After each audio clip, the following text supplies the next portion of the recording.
بسم اللہ الرحمن الرحیم۔ السلام علیکم ورحمۃ اللہ وبرکاتہ۔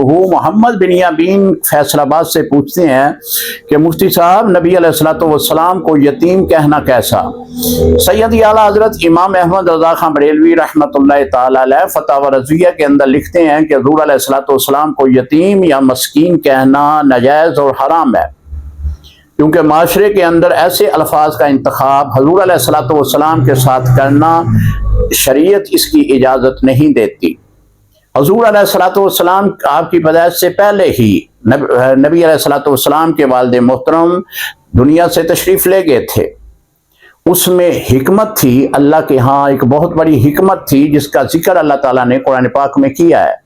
وَمَا كَانَ مُحَمَّدٌ أَبَا أَحَدٍ مِّن رِّجَالِكُمْ، یہ آیت کریمہ میں ہی اس کا ذکر ملتا ہے۔